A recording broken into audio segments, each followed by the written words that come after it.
this kid in New York, he's got bald tires, he's got motocross suspension on, and number 448 doesn't even have a headlight on his dirt bike, and he did pretty good. So yeah, I kind of put my name on the map. So eighth grade was middle school, first race on a mini bike, and yeah, hated it, and then I loved it. One of those, right? Hated every second when I was there, and then when I was riding home in the truck, going, "Wow, that was cool." I thought I was gonna die, and I didn't, and now I'm addicted, right? I think the best you can try to live your life by design, not by default. It's really a choice. It's 50-50. So if you just, even if it's not going the way you want it, keep putting those goals and dreams. I mean, I have lists every day. My wife still laughs at me, but you got to stay. If you don't know where you're going, you'll end up somewhere you don't want to be, possibly. And, it's hard to hit a moving target or no target. So having those targets is such a big one. I still use that every day. Meet the guest. Next chapter. Part of the Coach Robb Podcast Network.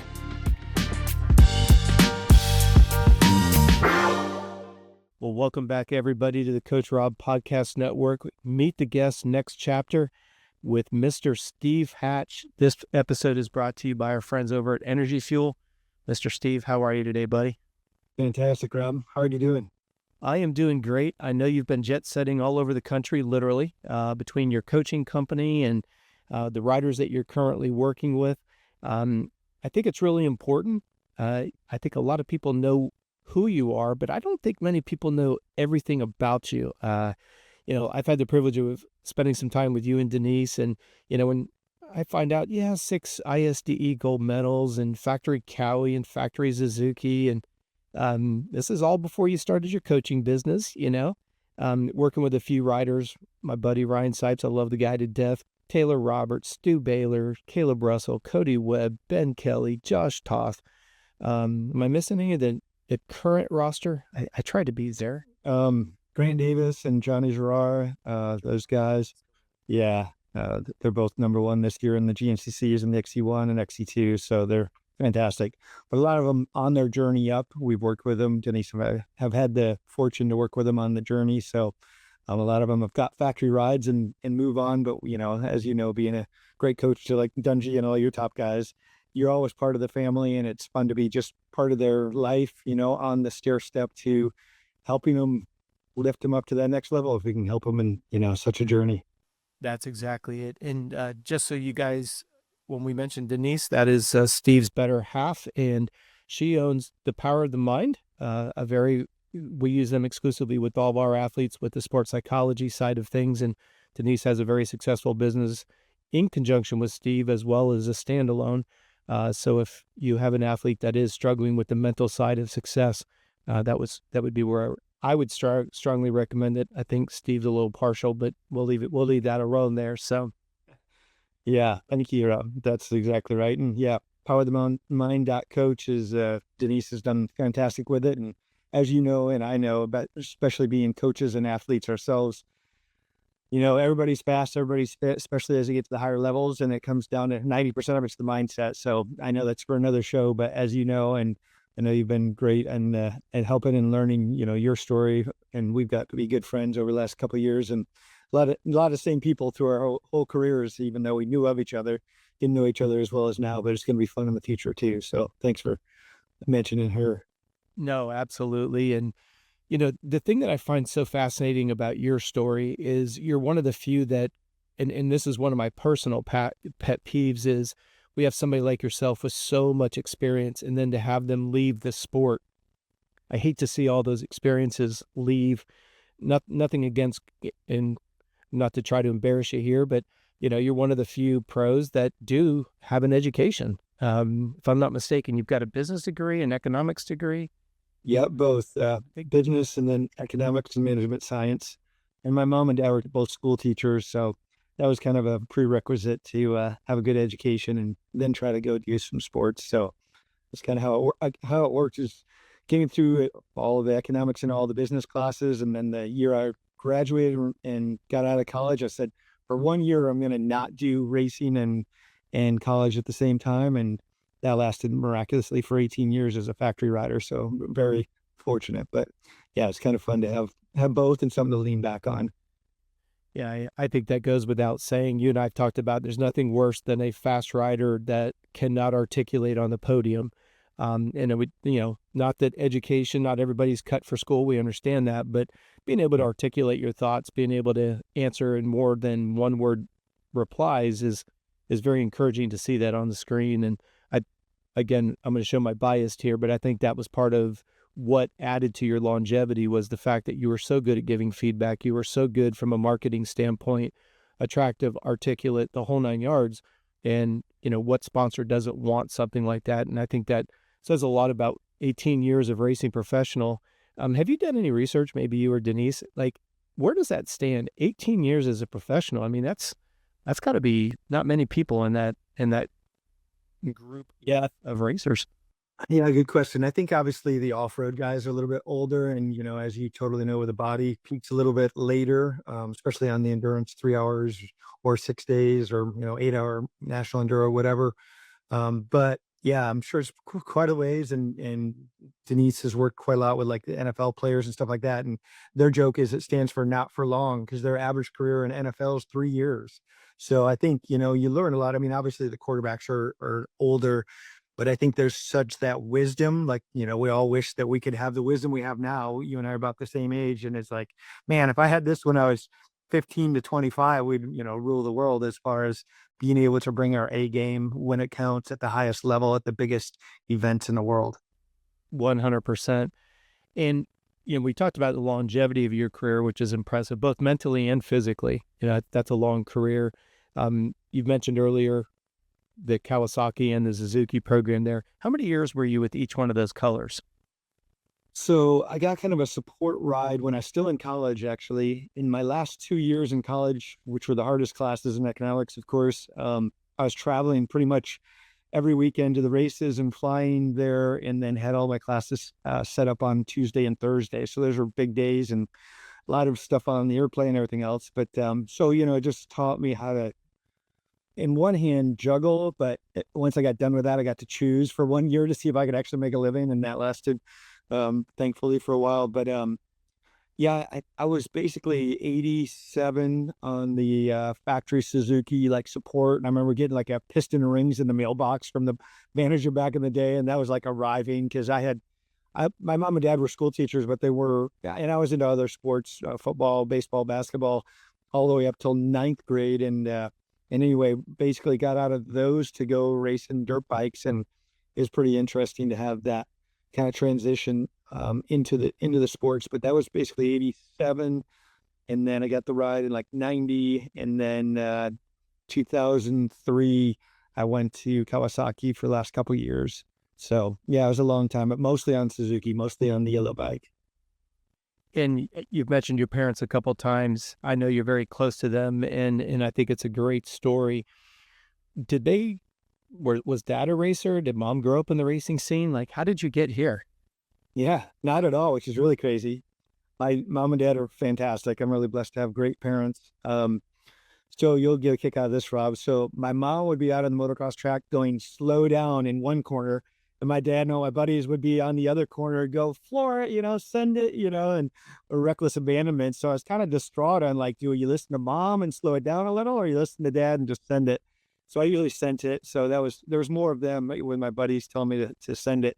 But yeah, they were into it. My dad's restored and played around with vintage cars, British cars, for years and years. You kind of see behind me, cars are like my big thing besides dirt bikes. But so he played with those 30 years as a social studies teacher, but really good athlete himself, and lots of coaching with football and wrestling and different things he did. And then my mom was kindergarten through 6th grade, 30 years in the elementary school. So they both had really wise and thankfully psychology and everything else, which probably played a little bit for my sister and I in a good way. They knew how to deal with us when we're having a cow as little kids, I'm sure, and yet also encourage us without reckless abandonment, and also keep us kind of going forward the best they could.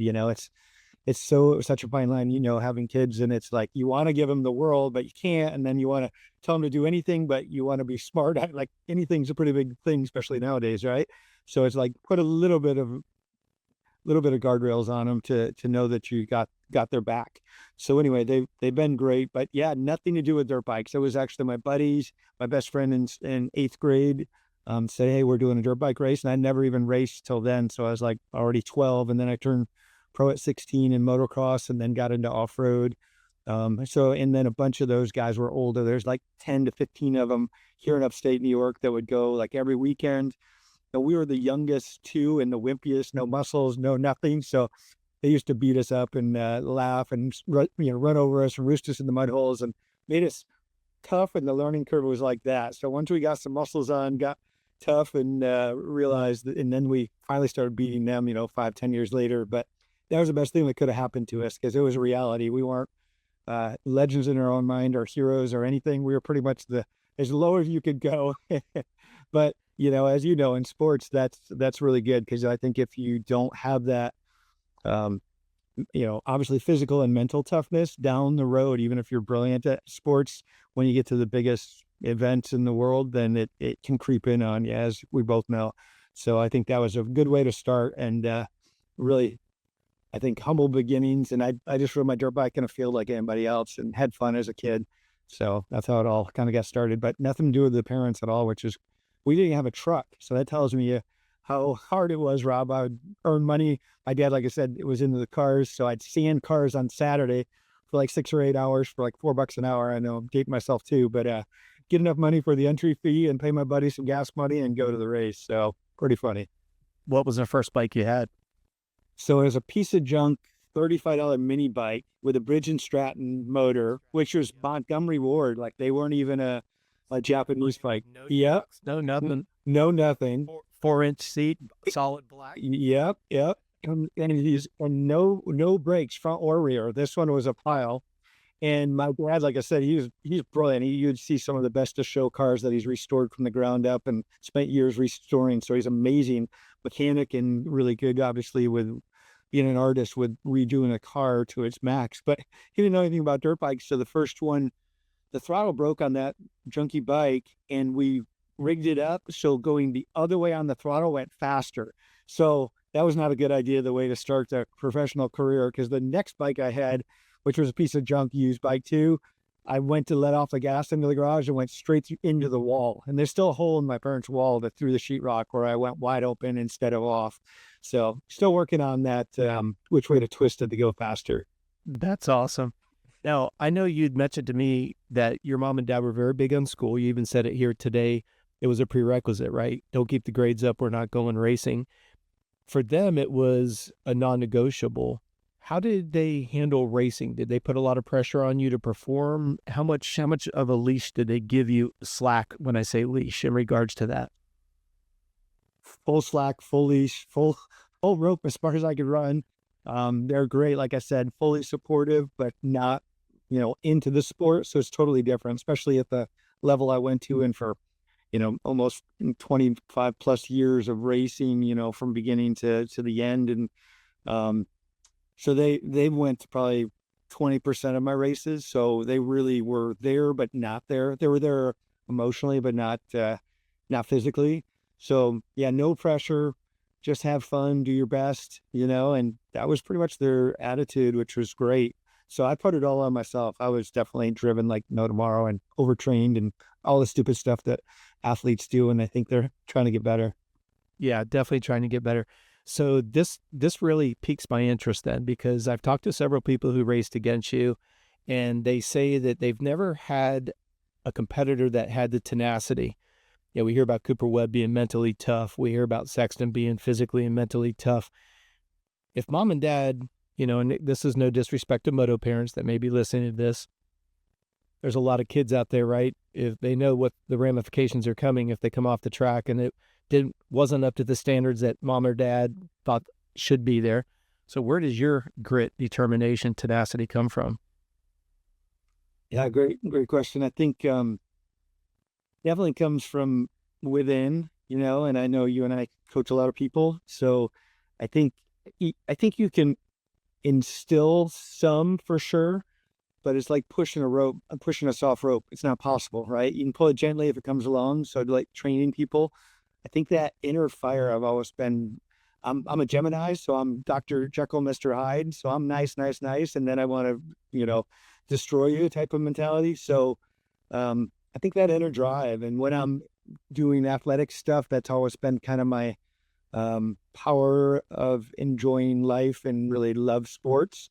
And the competitiveness was within. And then like I said, I started in team sports, and then this was like, oh man, it's really me. I either really stink or I'm really good, and it has nobody else to blame for anything. So that inner drive was just kind of instinctual.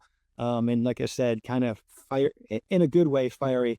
But if it tells you anything, and sounds like you talked to some other riders, I had on my handlebars controlled aggression, because I was kind of known as over aggressive and always going to be strong and fit. And my whole thing was nobody was going to beat me off the bike. So therefore I knew when I got there was only like 3 or 4 guys that were as fit as I was. So I was already had those guys beat long before I got to the racetrack. So I used that to my advantage. But training was definitely my huge asset, if you will, and what I used as kind of the pinnacle. And then that instilled obviously mental toughness, and then that knowing instead of questioning that the fitness would be there. The race is a totally different deal. They still got to show up and get the start and put in a perfect race. But as far as the fitness and that drive, it was just burning. It still does, to try to be really good at everything. We mentioned that before we started the podcast. Like, we want to be really good at everything, right? Which is awesome on one hand, and our best trait and our worst trait in the same sentence. Yep, that could come back to haunt us for sure. So help me establish a timeline for the listeners. Freshman in high school, racing's becoming more and more serious at this point?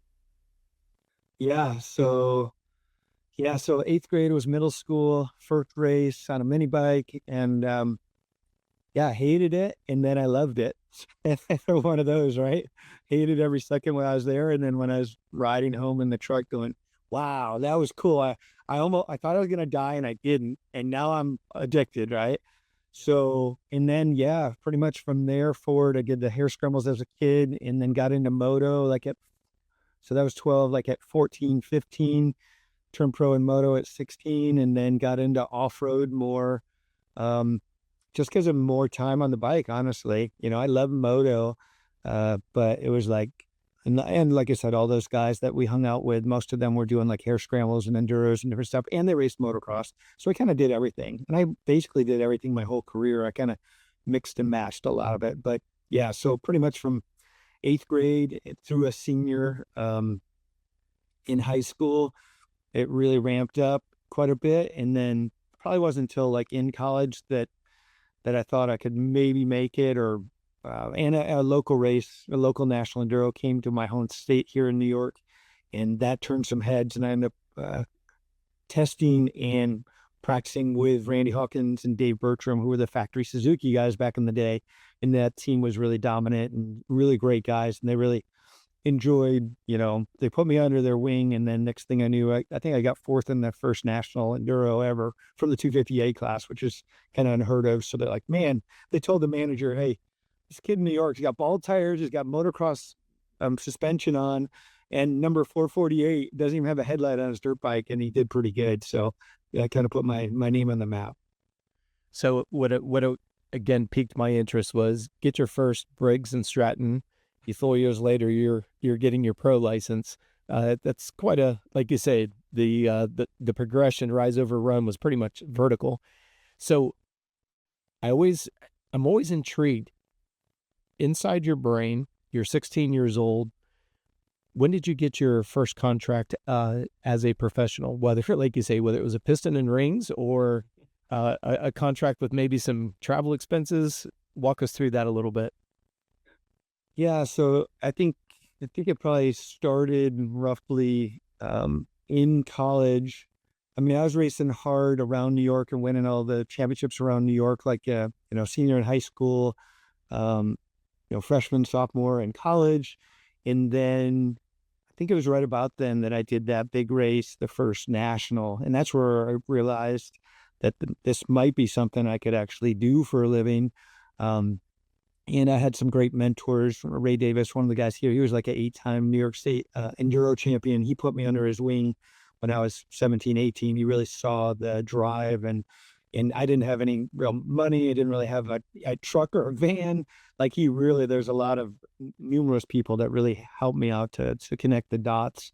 But then, yeah, it was probably 1990 or 80, 89-ish where 87, 88, 89, that piston ring showed up in the mail. And then Dave Bertram, the guy I mentioned, he was retiring. So it couldn't have been a better perfect storm for me to come up through the ranks. And they were kind of looking for a young gun, but that was kind of the timeline right through there. You don't have to get into the specifics of the dollar amounts, but when did you realize you were going to make it, right? You're in high school, maybe making a few dollars doing these races, and then I don't know exactly when the contract came your way. How old were you when you got your first legitimate contract with maybe a salary or a parts allowance or even some bikes? Yeah, 21. 21 years old. So was that directly straight to a factory ride, like a legit, like when we think factory ride, or would you consider it, and I'm going to use some old terminology, right? You're a co-factory rider or factory supported, or was this a legit factory program at 21? So the first year was the piston and rings. Dave was still racing and Randy Hawkins was the other teammate. I think that next year, I think I did some races that year, like nationals, around the country. But pretty sure that was just like parts and contingency a little. Then the very next year. So I was about 22 and got a real contract. But for, back then seemed like $1 million as a kid, right? But it wasn't very much. I remember, well, maybe the year before that, I was like top 5 or top 3. I think I got a second, a couple races, and got enough money to buy like a $5,000 truck back in the day, which like I felt like, man. And my wife Denise and I were laughing the other day. I found one of the photos, and I had my S10 pickup truck that was black with these crazy graphics on it and 2 bikes, and I felt like I arrived, and I think I was maybe a junior in college. But so that really felt like the time of arrival. And then shortly after that, with winning some races, and I put it into investments and different stuff like that immediately, because I didn't have a house or wife or anything there. But anyway, it kind of journeyed on from there, but kind of funny to look back at it now that you pull it all up. Yeah, 100%. The part that I find most interesting is when you get to this point, like you said, you've arrived, you've got 2 bikes and a truck, and you've earned it all on your own, right? Mom and dad weren't there. You're not rolling to the track in a Provost and a double decker trailer, to drop the gate and see 265s in the back, which blows my mind. One of the things, and you and I have spoken about this off the record, I've always been interested as to, we get excited, we realize maybe there's some talent there, we can't wait for the opportunity, and then when the opportunity comes, it shifts from excitement to a burden. You've had the privilege of being on Team Green, being with Suzuki, obviously with Randy Hawkins at the top of his game at the time coming in. How would you even begin to describe for the listeners, what was that transition like? Like you mentioned earlier, you've got 2 bikes and a truck and it's great, but then all of a sudden it moves from, hey, I'm just out doing well and maybe I could make a living at this, to sign contract obligations, testing, riding, doing photo shoots and everything else. Help us understand, for those of us who've never been in that situation, how does that transition take place? And more importantly, how did you deal with it, since you didn't have a dad or a mom that had been down this road before? Yeah, that's awesome.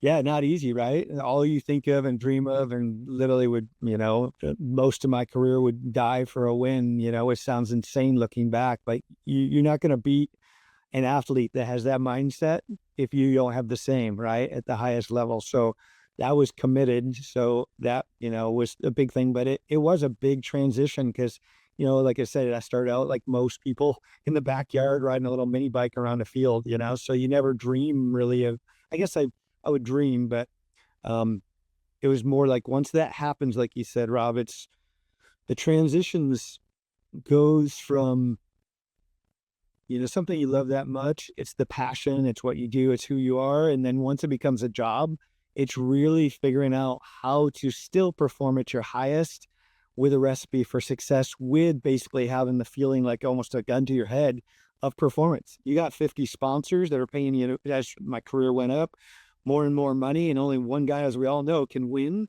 That pressure is insane. And most, maybe, I don't want to say crack, but some crack, some don't. luckily for me, and I don't know exactly why, besides, the burning drive, but for me, I was perform better in the races themselves than even practicing, which, as you know a lot about the mind, um, when you're practicing, it's all your conscious thinking mind. You think about the lines and having fun, and there's no pressure. When you're in a big race, it goes to all your subconscious, your habitual patterns and what you do. But I was actually gnarlier in the racing than I was in the practice, because people who practice with me, I wasn't that great. And that was more work ethic than even talent, in my opinion. I mean, I obviously had a little bit of talent, but the grind was what made probably the longevity. And then to deal with that, luckily, like I said, I was probably better in the races, but it's still super hard. And I had to remind myself throughout my career and reinvent myself so many times over the 18 years, and change my training and change everything, and work on mindset, work on nutrition, work on the bikes, work on testing, so many facets, as you know. And then really adapting to seeing how to take that transition and really make it feel like, how do I keep it fun? I used to tell myself, nobody said I couldn't have fun while I'm riding and racing my dirt bike, which at some point, as you totally know, I know you're a great athlete also, and worked with some of the best athletes and still do. That's a fine line, because you want something so bad. There's no off switch on a Tiger. And the same with all of us. It's just like, we're just that insanity. If you take 10 minutes off, you think, oh man, that guy's 10 minutes better than me.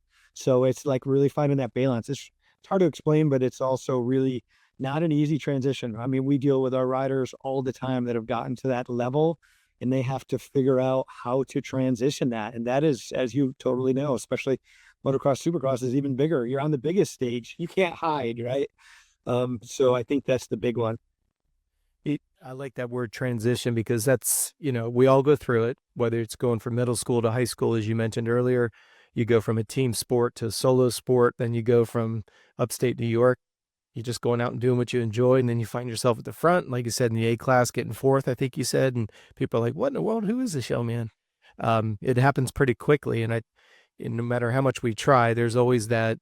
No matter how much we try to prepare, there's always the unknown for everybody, and we could sit and throw a bunch of cliches. Hey, you can't say you're the best till you beat the best. And you're like, yeah, but that's quite the undertaking. When we look back at your career, what was the first significant, and I hate to bring this up, but you're going to see where we're going here in a moment.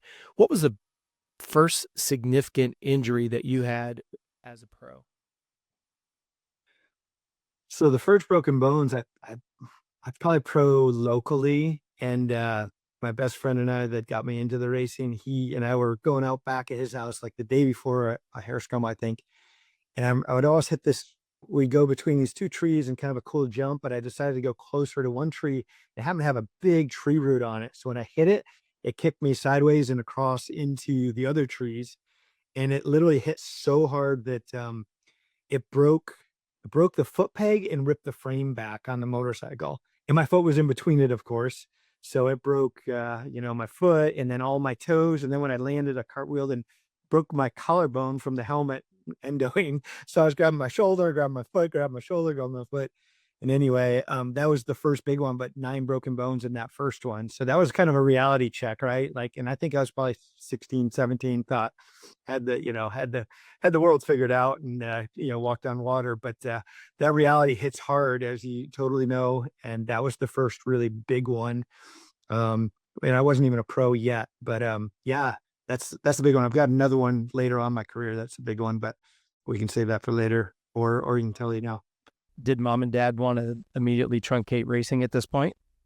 Surprisingly, no. I think I might have been a little more proactive as a dad and going, "What are you doing?" They, like I said, they had I think the book on how to help instill a solid person, and I was definitely, and there's great people still alive, and I was just over there yesterday. They're amazing people. So it is hard not to get your own, even with my kids, it's hard not to get your own feelings in there, because obviously, we're their protectors, we're their everything, hopefully.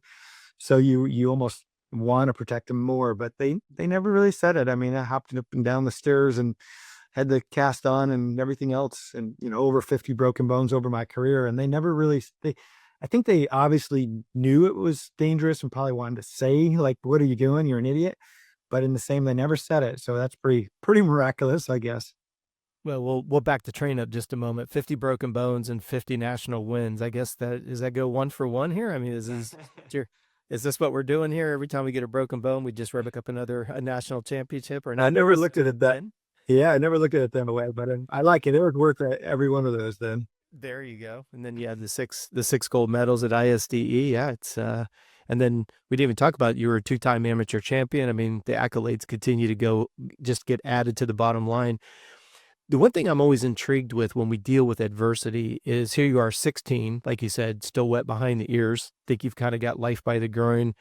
You do something a little bit silly, a little close to the left side of the tree, hit the root. It happens so quickly. And then there comes that point where it all settles in. Like, what was I doing? The day before a big race, I decide, for whatever reason, I go a little bit to the left, hit that root sideways. It pitches me, demolishes my leg, breaks my shoulder.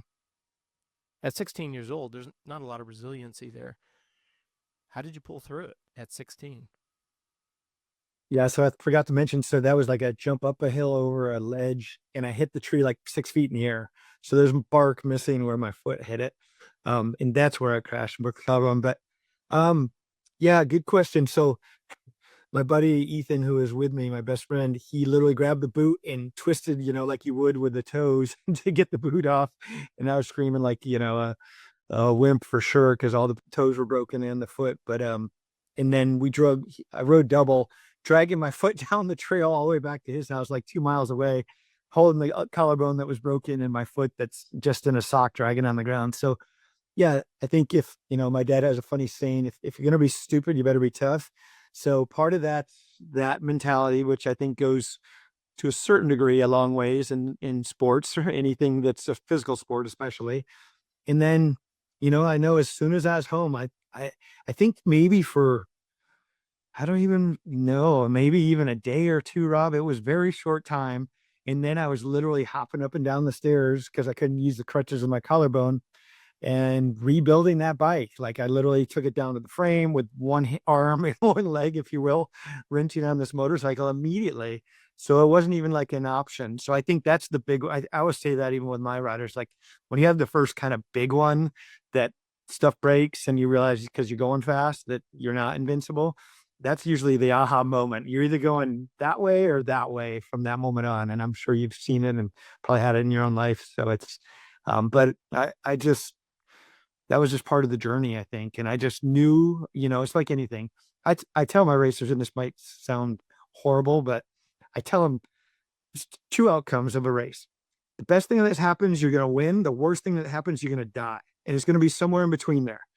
And as long as you know the highs and the lows and what's the best case, worst case scenario with anything you do in life, I think that's actually, and I don't want to say okay with it, but you know what it is. And I think that's where that racing was. I always knew it was somewhere in between, and I was hoping it was closer to winning more than dying. But I think that's kind of the mentality I had, and still do. It's a powerful benchmark. That's 2 good ends of the bookcase for sure. Right? Win or die. It's yeah, that's true. kind of like death and taxes. It's the only key things guaranteed in life, right? That's it. So exactly.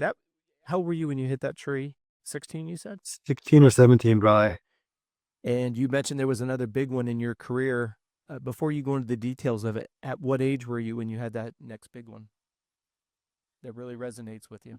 Yeah. So let's see, 97, quick math, 26. Okay. So it'd been, I mean, I had a lot in between, but not like the big one again. That one. Broken fingers, and feet and collarbones, little stuff. But this one was a pretty big one. Which is great when someone who doesn't know our sport's like, yeah, just little things, fingers, collarbones, wrist, ankles. I'm still alive, so everything's good. There's a 10-year span there. What did you learn at the accident at 16 that helped you pull through the big one that you're about to share with us, excuse me? Yeah, I think you just have that internal perseverance. There's going to be rainy days, there's going to be sunny days. And I think the big one's probably knowing your body can potentially heal. I mean, obviously there's things we can do that are horrendous to it. And I think to back up a little, before that, I'd already won my national enduro championship in 94. And that year, out of 9 races, I had 5 races with broken bones that I raced with. little stuff, toes and feet and fingers and this and that. So not like major, but big enough to that you see if you're tough. So then, yeah, I think that big one, that was different though. I just got married to Denise, living higher than, in a good way, not targeted by any means. But like living large, met my dream wife. She's fantastic. We trained together, lived together. And that was that same year. And I was winning the championship in the GNCCs, won like the first 4 out of 5 races. And Mount Morris, actually GNCC, pinning it. I think I was a minute down to Scott Summers, who was the champion at the time the year before. And coming down a long straightaway, which was already the 5th or 6th lap. And I kept seeing the pit boards like minute behind, and I was sending it on the last lap. Next pit board I saw like 3 miles later, like 30 seconds down. So I made up a ton of time. Next one was like 10 seconds. I'm like, oh, he's mine. Like, mentally you're already as an athlete going, oh, I'm going to pass him and do the smoky sign as I, go by him as I spin him around, So I'd already been playing that out in my head, like how I was going to go by him. And right about then reality hit, and I was 4th gear pinned, and it was kind of a long, like, roadway, if you will, through the trees in a braking bump, probably 2 foot tall square edge. I'd never hit it before, but I was braking. Yeah, I just started braking for it. And when I hit it, it blew my left hand off the handlebars. And then it turned me as I was going, and I was still on the brakes, and huge trees were coming. And I just got my hand on again, and I hit another one, and it turned the handlebars and like endoed me. So I like that football play you see where the guy goes up and he gets hit by 2 guys and spins like a helicopter. I was flying through the air going, this is probably not going to be good. Head first, still at probably 30. And I hit a tree, pretty much a big tree, pretty much almost head on. I hit it just like a dart, and then it spun me around and flipped me down the hill after it. And yeah, right then I knew it hurt, but not too bad. I probably could have got up, but I unfortunately had one of my friends get paralyzed. So I kind of knew, like, at that point, and other friends get paralyzed during my career, don't be an idiot. Like, if your neck or head or any of that, bones are sharp, they can easily cut your spinal cord. So I literally crawled back up the racetrack and leaned against the backside of a tree so I wouldn't get hit by the other racers coming. And yeah, they took me out of there on a back board. My dad was at that race, so they carried me out of there. A long ride on a board, strapped down, and not knowing if I wasn't thankfully paralyzed at that point, but as we all know, luckily you realize what potentially not to do. So in the case of being pretty well versed on, riders being paralyzed and then moving or getting hit again and their spinal cord getting severed, that's obviously something that can really happen. So you need to not move yourself or anybody else, just so anybody listening or watching, it's easy to run over and try to get the rider off the track or whatever, but you really want to leave them there. So anyway, I knew that myself. So I stayed there. They carried me off. And then, yeah, I went to Dr. Ting, which you might remember the name, back in Northern California. He did lots of surgeries on everybody. I was living in Northern California at the time with my wife, Denise. So we went and he saw him, and the crazy story behind the scenes, and I didn't know this for a couple of years, but he told my wife, Denise, says she overheard him talking to the other doctor in the hall and said, this guy should be paralyzed or dead. Like, I don't know how he hit that hard and didn't get paralyzed, is what she overheard. So, and I always joke with my wife, because I'm like, you've seen me, I'm probably 5'10" on my best day, and if I put high heels on, maybe 5'6'1". I joke that I used to be 6'5", to her, and I've gotten crunched down a little bit on my neck. So I crushed T5 and T7 like they're triangles in my back, but luckily didn't, and they went the other way instead of towards the spinal cord. So I lucked out there. And she didn't tell me that either, but they didn't do surgery. They didn't do anything. They put me in the turtle brace, and literally probably 2 weeks later, Rob, there's only one race left. Scott Summers pretty much, once I cartwheeled, they called me, which was nice. Fred Bramlett, who was his guy back in the day. And Scott said, sorry to hear, he broke your back. It was, pretty big deal. And they said, are you out? And I said, yeah, I'm done. They're telling me whatever, 3 to 6 months or whatever the deal was, and it wasn't that much, excuse me. It was probably 4 to 12 weeks because they're still broken. But so anyway, it was a ways, and there's one race left like in 3 weeks. So they're like, oh, and the crazy thing that a lot of people don't know behind the scenes, they had Honda, they called them up, said, hey, Steve Hatch is out. Nobody else mathematically can win the championship. They had Honda, I guess, was running $100,000 win ad for the championship after hearing that. So, and this is back in the day. So that was like probably $1 million now nowadays, right? It was a big deal. Yeah. And anyways, I literally got up from that, got flown home with this turtle shell on, and like 2 weeks later, I started riding my trials bike, kind of secretly, telling nobody. And like 3 weeks later, I rode in a little sand track, like doing like a L-shaped thing with soft sand in case I crashed. And 3 weeks later, I remember calling my boss at the time, Mike Webb, and telling the manager, I'm like, hey, I think I can come back next week for the final round. And he's like, what are you, nuts? And yeah, it was probably the hardest thing I had to come over. I know it kind of goes into two stories, but and knowing Denise, knowing that if I crashed on it wrong, I could be paralyzed, the whole deal. And then fast forward to that, I did show up at that race and I did race it, which was the hardest thing I've ever done, probably one of the hardest. And Summers, unfortunately, broke his femur at that race because I was back and I was beating him. I was in first or second. I think he was in fourth or fifth. And I see a pit board like halfway through the race. Summers out, broken femur. I'm like, oh, cool. I might have this. I mean, I was bummed for him, but I was like, this might work out. The last lap, Rob, with like 3 miles to go, we used to run weighted flywheels, and the one we had, we'd grind it down and then add weight. And anyway, it came apart with 3 miles to go. I was in second place. I would have won the championship, and the bike blew up basically. So I'm literally, and that's, probably one of the few times in a race that I've ever cried, like not because of pain. It was like I leaned against a tree in the middle of nowhere and just yelled and screamed, and was just, Sure. I risked everything really. I really, paralyzation was a possibility. So I had to look that straight in the eye, but lost that race and lost the championship, but it adds character and it just keeps building you from there. So crazy story. It's a championship. Summers ended up winning it by 1 point because I didn't finish that race. Point. With, 1 with a point. with a broken femur, and a Yep. guy out there with 2 vertebrae that are completely compressed and almost destroyed, risking paralysis, and we have a disintegrating flywheel that makes all the difference in the world. Wow. That one hurt, right? You can't make that up. Yeah, that's the Bob Hanna that let Barack by and then goes out into the woods and won't talk to anybody for 3 hours.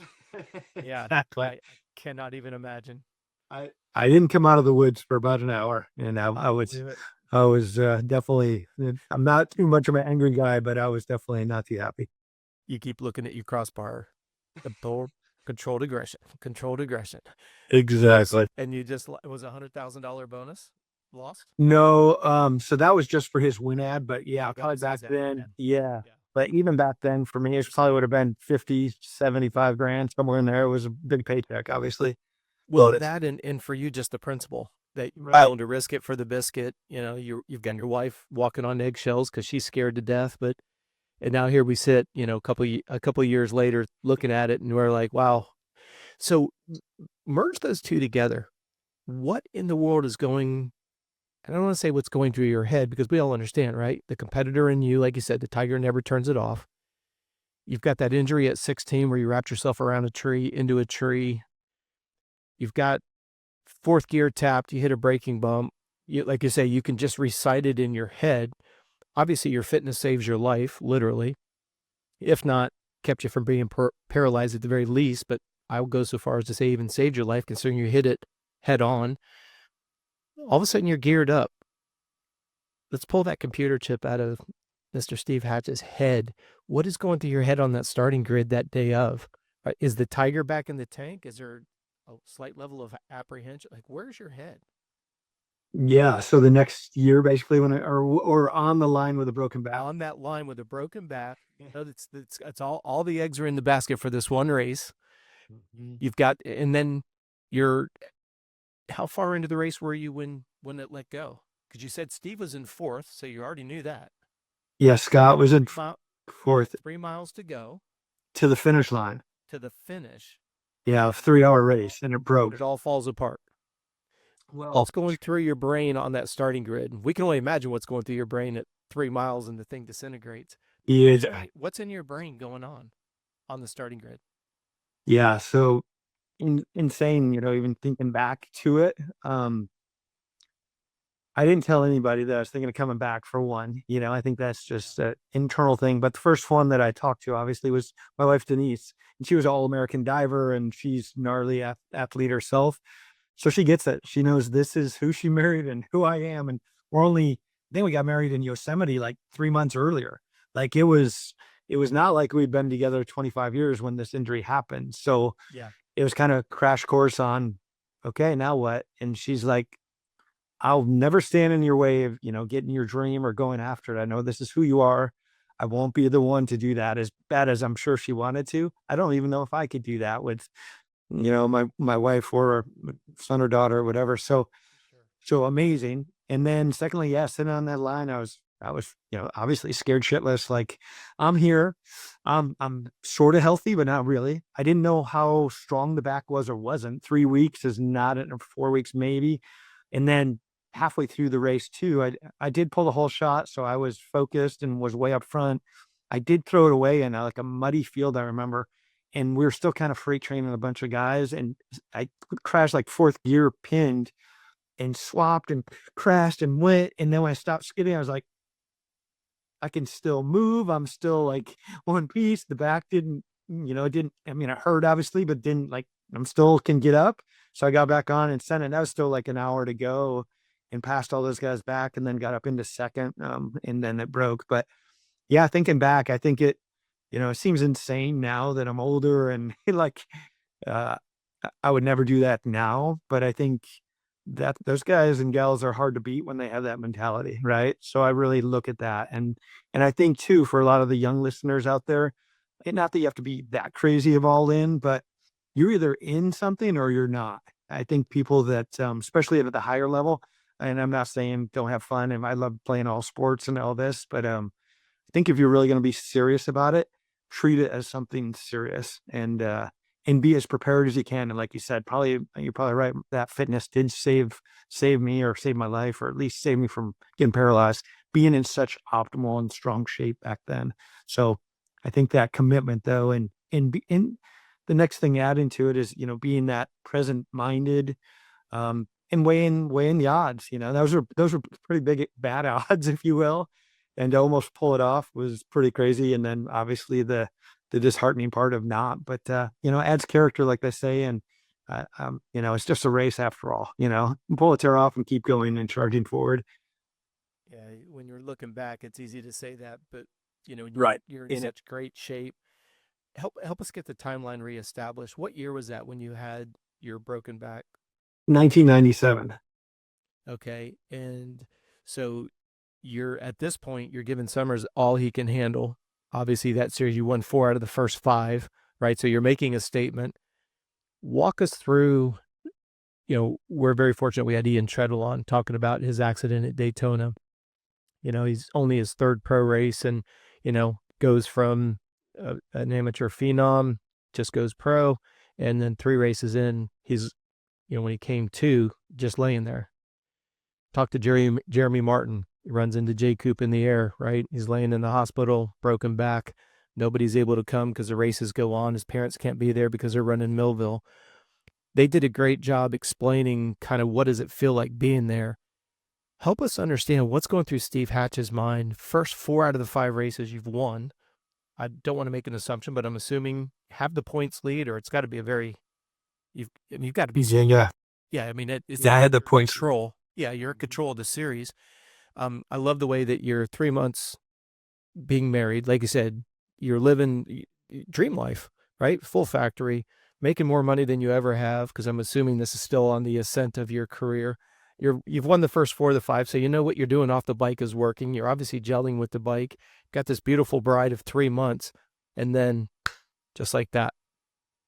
Help us understand what is going through Steve's head. I'm going to generically say laying in bed, and all this is sinking in. How do you help us understand this? Yeah. I mean, I think I think not that you want to put yourself into that scenario ever, but you definitely have to look at it unless you're an idiot. You know what I mean? Like, Sure. so like looking under the bed for the dragon or the ghost, you know, if you look under there, it's usually not under there. So and like I said, growing up and going into the racing so much and having great friends get paralyzed and stuff like that, you really have to look at it, right? So I'd crossed that line quite a few times and burying some of my best friends that were, you know, Danny Hamilton, you name it, and different guys over the years that were really good friends. So you realize, and I think that's the hardest thing to look at as a competitor, because when you're in it, like you said, you're just a racehorse with these blinders on. You just, all you see is winning, and you don't understand this. I think I'm a heartfelt guy and I have feelings, but you wouldn't know that. And I wouldn't show that to you if I was racing against you, right? Like who does? And you kind of get this, you know, tough mentality mentally for your, whatever drove you to become your best and to feel like you should and could win. You have to have that, right? Or else you're not going to win. But I think to say what I felt like there, yeah, it's the hardest thing you ever have to swallow. It's devastating. You feel like you're, you know, kind of your life's over, if you will, to a certain degree. I mean, thankfully I wasn't paralyzed, but I dodged a bullet for sure. And I know that to this day, like, you know, I was lucky. So there's a few things different than you know the end all, but in the same sentence, yeah, it's devastating, and you have to look at it and see, in my opinion, try not to make the same mistake twice, you know, and then coming off of that and coming back to that race or going forward. Luckily, with Denise being in the mindset and knowing a lot about the mind and how it works, I had to go back in for a couple years and really take a good, long, hard look at myself and like, what are my priorities and do I want to die? And, you know, things change, especially once I was happily married, right? It's just me. When Steve Hatch dies, it's like, you know, it was my choice, right? But once you have a wife or you have kids, and then all of a sudden you're like, this is pretty selfish. So things changed a little after that, but I definitely looked long and hard thinking, all right, is this the right move to keep coming back to racing? And that was 97. I raced all the way professionally till '05. So I still had lots of years where I came back, but really looking at that. And then Denise helped me so much with the ability to, you know, focus past that free that happened and replaying and all the mind stuff that goes on with that. Kind of have to unfortunately pull back the covers and look at what's really under there. And that's a hard thing to do, especially for athletes, because we're so, we got the warrior mentality and eyes set, and we're not going to show any weakness ever, that you really have to take your armor off and set it down and go, I'm just a dude here that's trying to survive. Right. Which is really tough to cross that line. But once you do that, you realize, oh, that's actually more of a man than acting tough or thinking you're tough. So that is a hard one, but you really have to look at it or else it doesn't go away, you know, and it keeps replaying that crash in your mind. And I want to make sure I don't want to be remiss on this. You won the Enduro Championship in 94. This happens in 97. So you've already had that flavor of running that number one plate. You know, I'm going to use generic terms here. Phone's ringing off the hook, right? It's a little different than today's, but you go from 94 champion, you're running down the current champion, Summers. You win 4 of the first 5. You deal with this, you come back, you lose by 1 point. Help us understand, because you went on for almost another 10 years, right? That was in 97, and then your last race was in 05, correct? Yep. Yep. So, you know, eight more years of that.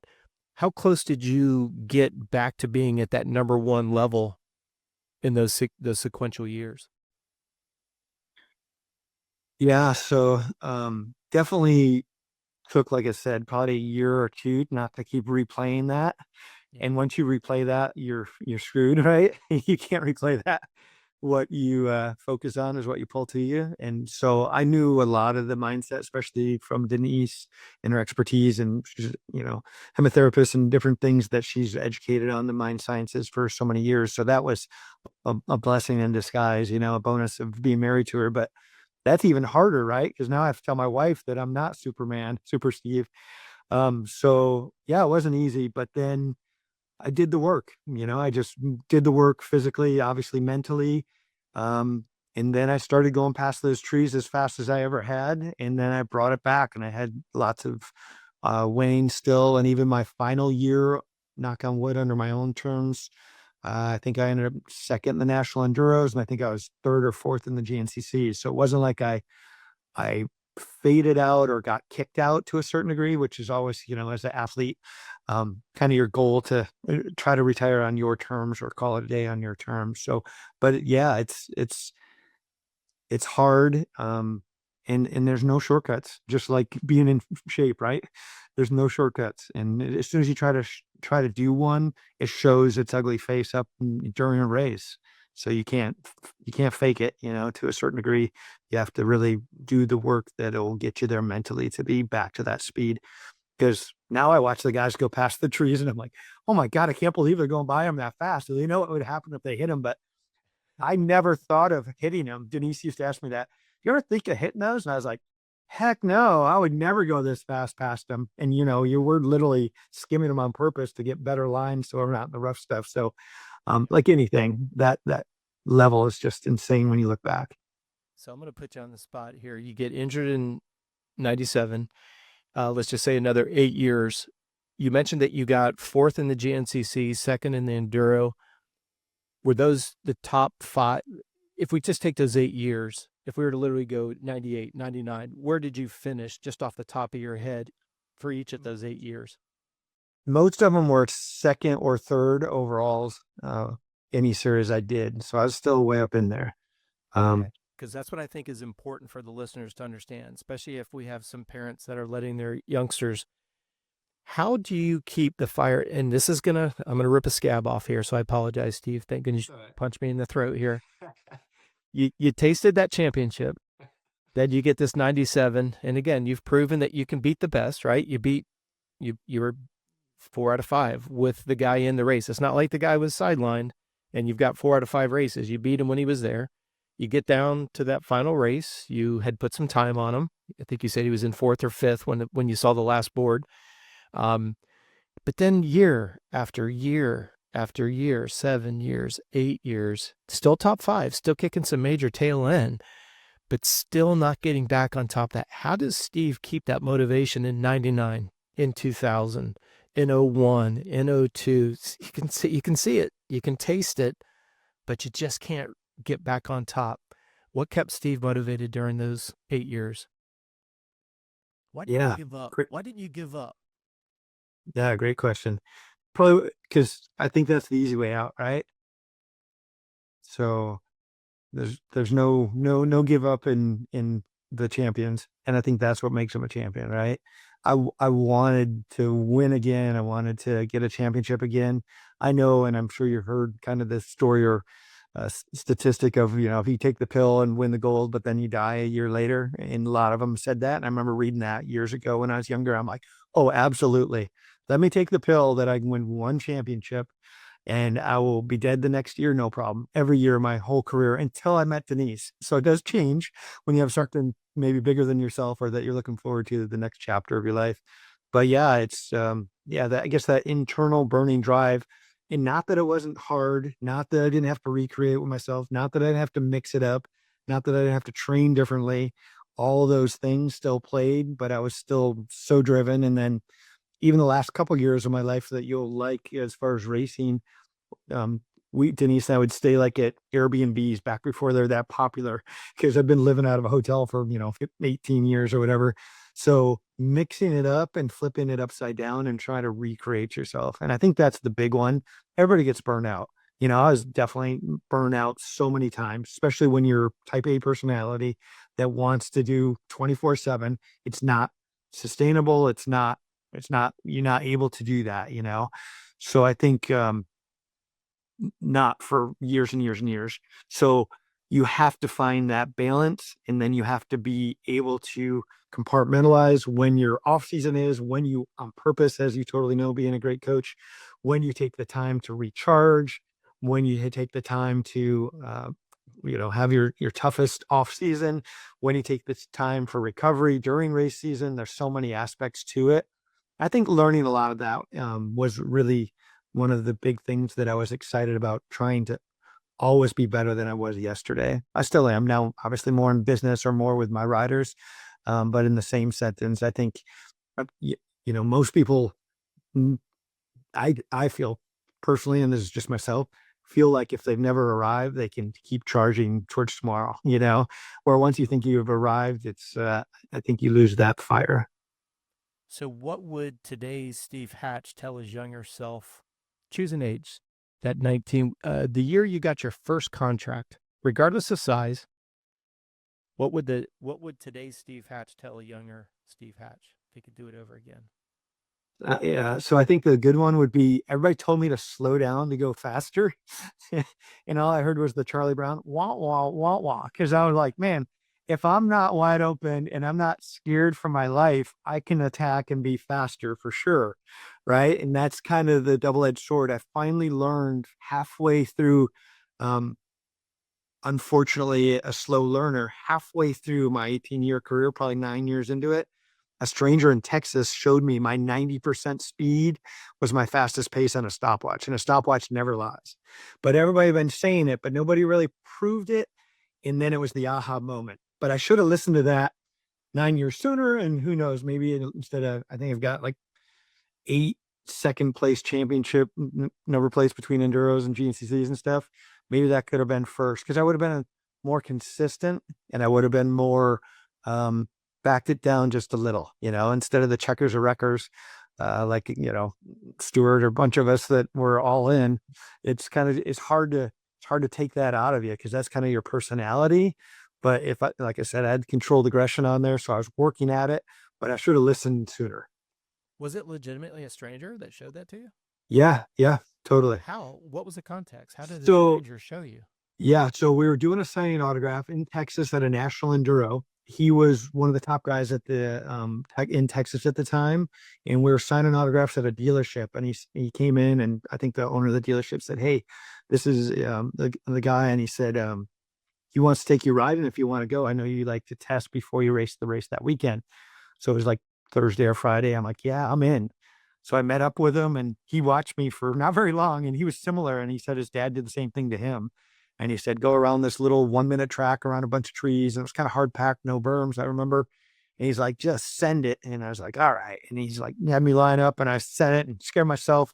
Saw a light flash in front of me, in and out of every corner, down every straightaway, swerving Steve sideways like my normal style. And he's like, all right. Stopped it. And he said, all right, go and do like 90%. Never get it sideways out of the corner. And I'm like, oh, God, who's this guy? He's going to take my lap time with like a sundial.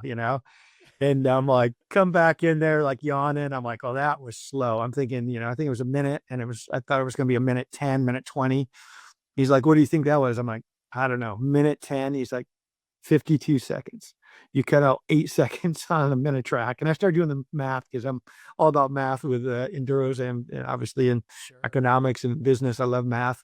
So I'm like, oh my God, he times that by 3 hours, and 180 minutes and almost 10 seconds on that. All of a sudden you're talking big, big, big minutes. And then enduros were all about, and they still are all about every second. So you really see it clearly. So anyway, that's, yeah, so a stranger. So I think that's the other thing. I did listen to I guess I should back up. I listened to quite a few people and I really was curious. But the big one that the elephant in the living room, I didn't look at very good I was way too aggressive. So, but he proved it to me. I love it. Well, like I say, numbers don't lie. And Right. You and I have talked off the record on this over and over again. Every time you work out, it's a deposit. You just never know when you're going to take that withdrawal. You have had that, bouncing off the tree with your buddy. And then obviously the big digger at fourth gear tapped, hitting a braking bump at the same time you're braking. Perfect storm. So what, for the sake of the listeners, what are Steve Hatch's 3 non-negotiables? Good ones. Say what you're going to do and do what you say, basically, is definitely one. Be honest. Life's too short to try to figure out where you confuse yourself or lied or whatever. Yeah. And I think bring your best day in life forward because sooner or later it's going to be our last day. So try to, and I'm probably not perfect at it. I don't think any human is, but I really try to leave 99% of my relationships at a good spot in case I get hit by a bus tomorrow. So I think those are my three really big ones. And family first for sure. I obviously, like most husbands, parents, would take a bullet for any of my loved ones for sure. So I think those are kind of the big ones that make me up to who I am, and they have nothing to do with sports or competitiveness. No, those are great. Well, I can't thank you enough for your time, Steve. I always like to end the shows with some rapid fires. You have a little bit of energy to go through these fun. Heck yeah. Bring it. No particular order. Just these, just things I always like to ask. One of the questions that I get a lot of feedback on is, in your opinion, and you don't have to be politically correct with it. In your opinion, who's the most influential person you have in your phone right now that you could call? Wow. So influential to others or to myself, or that I would think? Yeah, like I say, you don't have to be politically correct, just from the heart. Well, I mean, obviously, my wife would be the big one, but probably Bob the Hurricane Hannah. He was my hero growing up, and we became good friends. And he actually helped me a little bit with the Suzuki ride and stuff like that once he saw my desire. So he's definitely one that inspired me for sure. Oh man, you just hit my jealous button. He is one of my all-time favorites. I actually got to buy his 1981 YZ125 after Daytona. Oh, wow. Friends with do you remember Tim Ely out of the Central Florida area? Yeah. So I grew up 2 blocks from Tim Ely, and he's the one that pretty much him and Mike Schumann and Steve Schumann and Danny Crawford are the 3 people, because I didn't grow up in a moto family. Wow. But Tim Ely, and then when Bob broke his leg water skiing. And so, yeah, the fact that you've got Bob Hannes, you just hit my jealous button. To be honest and transparent, I never met him, and I've always wanted to. No BS kind of guy. I still think it's what our sport needs more of these days. But, man, you just hit my jealous button. Good John, man. Good John. So if you were to look at, you mentioned having one day left, what's the number one thing on your bucket list? Probably definitely family. Yeah. Spending the day with all of them. Yeah. And probably reminiscing, and I know you're a jet setter yourself, but reminiscing of all the stuff we do. We seldom look backwards. And so I think a remembrance of the spirit and the fun and the journey, if you will, in the different chapters of life, all that. And I love all that, which is, and you have to be ready for those next chapters, or be excited about them, I think. Absolutely. And again, this one doesn't have to be politically correct. This is Steve speaking. What would you consider as your biggest strength and your biggest weakness? Probably that perfectionist. I don't want to be bad at something. So I'm either, and I'll like, if we're going to a get together and they're playing some card game that I don't know, I'll study it and make sure that I'm actually good at it before I get there, or try to. So to a fault, right? So, and that probably does stymie me in some things in life, because I won't show up to something without being prepared.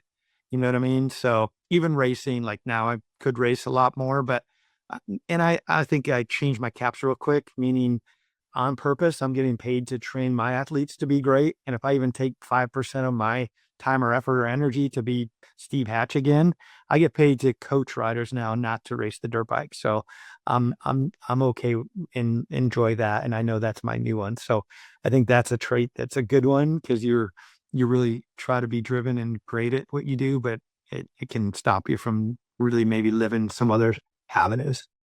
100%. What would, if were able to get you to go back to 20 years old, what was your splurge at 20 years old?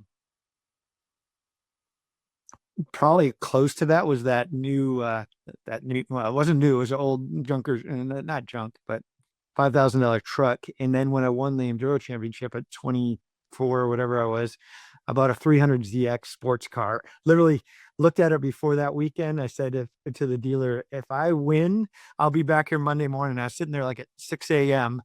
I couldn't wait for the doors to open at 8, and I paid him and then left from there. And that was in Delaware, and drove straight to California to start training for the following year with my teammate out there. So yeah, that was pretty neat. That must have been a fun drive. That I must had have it. been a fun drive. Yeah, you'll get a kick out of it. It was the 2+2, which they made a turbo version, but didn't have a back seat. So I had to get the 2+2 to put my gear bag in there. And I put my gear bag in the back, and I drove out there after winning the race and the championship. And I felt like, I had arrived. So yeah, that was super fun. I like that description. I've arrived. That's exactly what I was thinking. So what would you say your splurge is for today? Oh man, I mean, I'm fortunate to have and be. I think obviously health and fitness and family and being really feeling like I have great people around me, and by trying to do life by design, not by default. I did splurge, but I'm not much of a splurger. I did get a Ford Raptor last year, a used one, so I'm quite smart, I think, to a certain degree with the money, but and I think that's it. I think try not to do too much on material things compared to can I be my best self and keeping myself healthy and all that. So that's the splurge now, as you know, and we're both almost the same age, trying to be smart with recovery. And I've got a massage chair here in my race shop office and Peloton and all sorts of stuff and cold plunges and you name it. Same with you. But I think that's the thing. I think people get to a certain age, especially athletes, and they've been abusing their body for so many years. We have to be a little more proactive and take care of it a little more and baby a little bit more. But I want to be strong and healthy. I don't want anybody to have to take care of me if I can help it, right? Absolutely. If you didn't grow up racing motocross and then moving into off-road, what would you see yourself doing? So I do know this one. My first goal is to be a Formula One world champion. And I grew up close to Watkins Glen. It's only like 45 minutes from here. My dad raced vintage race cars too. So we were there when the Formula One guys were there. And I got to meet Nicky Lauda and Mario Andretti at like 8 years old. So those were my dream heroes. Got their autographs. And I remember when Mario Andretti signed it and he kind of put his arm around me, there wasn't like a lot of spectators because I was on the inside with them. And he's like, there you go, son, or whatever. He patted me on the back. And I'm like, if anybody ever wants my autograph, I'm going to be really thankful and really nice to kids or adults or whatever. But so first was Formula One, second was pro mogul skiing, and third was dirt bike racing. So I guess I didn't get the first two, but I had some pretty big goals and dreams, obviously. Well, I love 1 and 2 are just as intense as number 3. It's just different. I mean, moguls. I mean, goodness gracious. There's one thing to do alpine downhill. No, let's just add some bumps along the road. No, And that's awesome. thanks. And I did that a lot and loved it, and helicopters and you name it back in the day. So I was, and still ski moguls, but it's a whole other deal. And as you know, I'm kind of glad I didn't. My knees hurt bad enough from dirt bikes. Can't imagine mogul ski, and they're pretty much they blow their knees out so easy. No, I'm impressed you can still do it. You did the moto, you did the off road, and you can still do moguls. And hey, like you said, you're living for another day. Last question for you. What was the last song you listened to? Oh man, good one. So we actually went, my wife and mother-in-law and sister-in-law went on the moon drive last night in my truck, looking for the moon to come up over the hill. And we're Okay. Bag of Bones. I'm Only Human. It's called Human. It's pretty cool. I love the music that goes mellow and then wild and mellow, kind of like my personality, kind of mellow and then wild. So yeah, that was the last song I listened to last night. That's very cool. I like that moon drive. I will have to start doing stuff like that. That's cool. It's That's being in Florida. We don't have many hills. We have to go around on the moon. It's, yeah. it's up where we pretty much found it. So no, it's great. Well, Steve, man, I can't tell you how much I appreciate this. I know the listeners are going to love it. I know you're a big fan of all you're very popular amongst the listeners of the show. And I know we've been working a long time to get this one, and I know your schedule is extremely busy, but thank you for taking the time out. Congratulations on all your success personally, professionally. It's been a true honor to speak with you, and, keep up the success, man. Is there I'll let you have the final words, anything you'd like to close with? Yeah, thanks for having me, Rob, of course. And it's been a really fun podcast, amazing everything you've done. Thanks to all the listeners out there. I think best you can, try to live your life by design, not by default. It's really a choice. It's 50-50. So if you just, even if it's not going the way you want it, keep putting those goals and dreams. I mean, I have lists every day. My wife still laughs at me, but you got to stay. If you don't know where you're going, you'll end up somewhere you don't want to be possibly. And, it's hard to hit a moving target or no target.